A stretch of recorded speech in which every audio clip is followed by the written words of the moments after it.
Hi everyone. The core problem with many devoted radical feminists and the MRA is that they believe that a gender has agency. They believe that a gender can do something or want something. They believe that a gender can make a plan or at least make a choice. All their other bullshit comes from this fallacy. For when someone take action and make a choice, of course this someone should be held accountable for these actions and these choices. What we're talking about here, it is original sin. This is theology. It is not science. It is not any reasonable ideology. It is theology. It is a kind of religion, and not in a good sense, I'm afraid. Of course, it can have good aspects. I sometimes defend radical feminism and MRA because I can see where they're coming from, and I think it can have some good effects for the people involved, but it is dangerous. It can lead down some really bad paths. In the case of radical feminism, we have this idea that men have original sin, collective guilt, that individual men are somehow guilty of what other men do, or even what other men did before these men were even born. And the MRA, on the other hand, it is frequent with argument from MRA camps that women have collective guilt, that they have original sin. Both sides use this oversimplified model, this dichotomism, where all humans are divided into two groups, one categorization based on a dichotomy, two groups defined by each other, opposing each other, in this case male and female. And then we define but that by definition one group is privileged and the other group is oppressed, and that is the entire truth, that is the entire reality. There are no dynamics more complicated than that. It is monolithic, it is one undividable whole.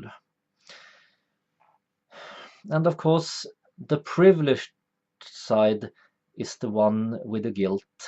The oppressed side can never be guilty of anything, no matter how they behave. I'm talking about individuals here.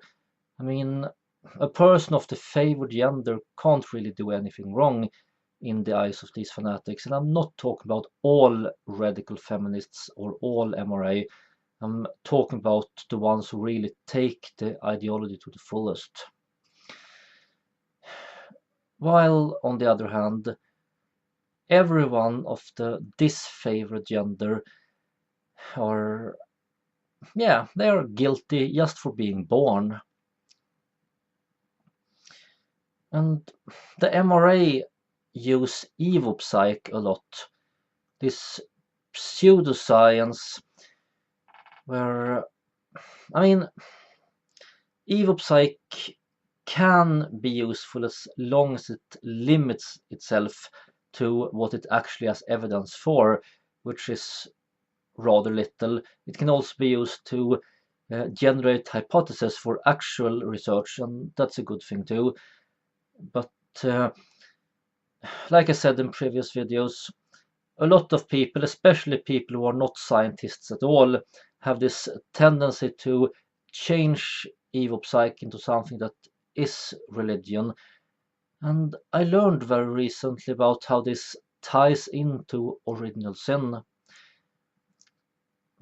There was a discussion about one of my recent YouTube videos, we talked about privilege and oppression, and I tried to bring a bit of nuance.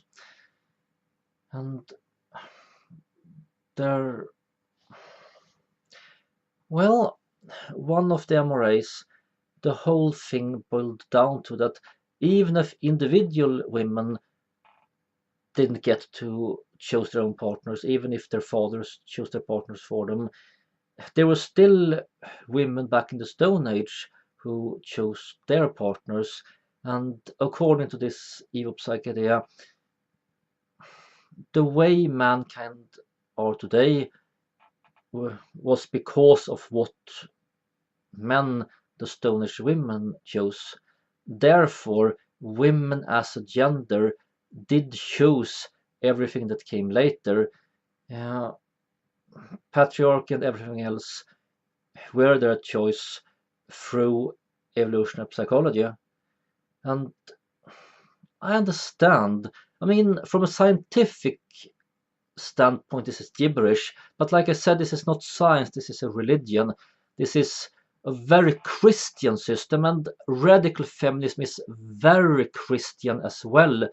They are just like the original Marxism is based on Christian narratives with original sin and good versus evil and the final battle and how everything will be utopia afterwards. It's the same story all over again. First angels versus devils, then proletariat versus bourgeois, and then women against men, and then men against women. I don't care anymore. But please let go of original sin. And while you are at it, get rid of sin altogether. This concept is outdated. We need entirely different concepts for right and wrong. Two concepts: consent and harm. When something happens, check this out. Do anyone actually get hurt? And I mean in the long term, not in some superficial way, but actually gets hurt for real. And even more importantly, did everybody involved actually sign up for what happened? Did they choose to participate? And I'm talking about actual individuals making actual choices, not any bullshit about, oh, you made your choice by being born, or your category of people, as in your gender or skin color or culture, whatever, made a choice for you. Bullshit. Only real people have real rights and real agency, and real people are individuals. This doesn't mean that social structures doesn't exist. Social structures exist between individuals. And there are more social structures in the world than there are individuals in the world.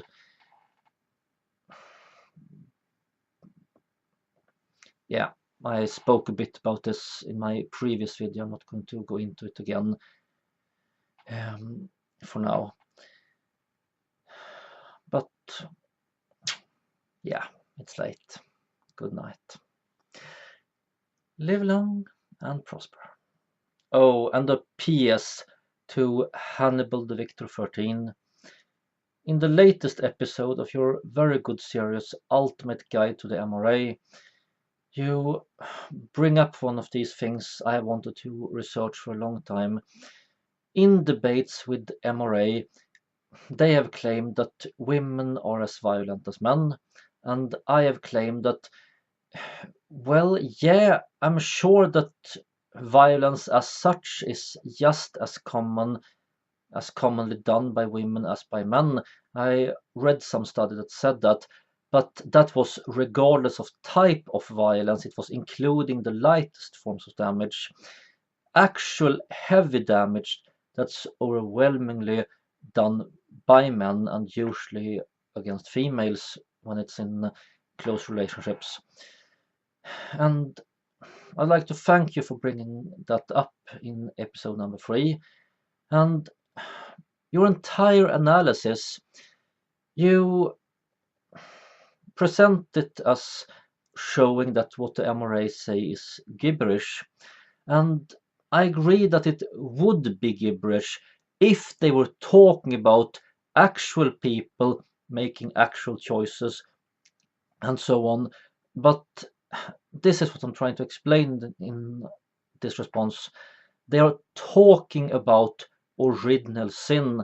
They are not talking about actual women uh, being guilty as individuals. It's just that in their warped religion, all women deserve whatever happens to them because women as a gender are guilty.